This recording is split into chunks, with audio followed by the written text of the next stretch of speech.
G'day and happy Sunday. We're now over halfway through Trinity-tide for the year. That's to say, we're halfway between the end of Eastertide and the celebration of Christ the King, which ends the liturgical year. Perhaps sometime in a little while, it might be worth reflecting on how we've been living as Easter people in these weeks of so-called ordinary time. I know that at least for myself, Easter's a big thing, and I always feel enriched and invigorated and encouraged in the faith through the celebrations of the Paschal Mystery that take such a vivid form.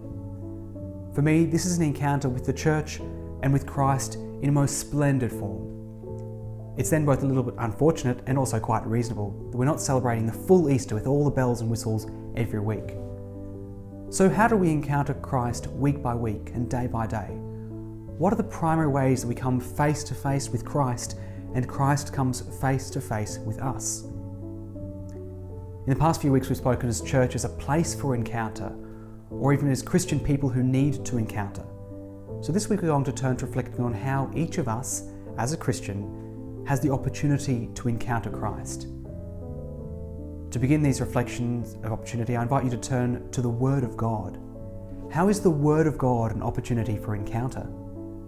This is a hard question to answer if we see the Scriptures simply as a collection of literary works, that one could spend their entire life delving into the wonders of ancient and cleverly constructed text that we find in the compendium we call the Bibliothèque or the Bible. This does not capture its true essence or intent.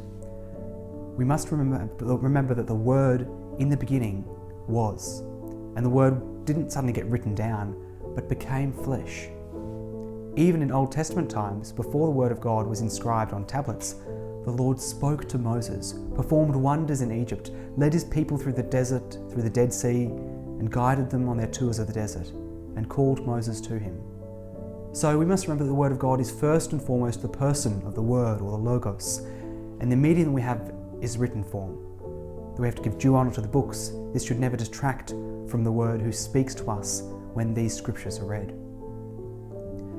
As we read these sacred scriptures or hear the sacred scriptures proclaimed to us in the liturgy, let's remember that these texts are not just in a page or stories of back then and never. This is the Word of God speaking to us, calling us to authentic conversion and uniting us with others as the Word was with God in the beginning.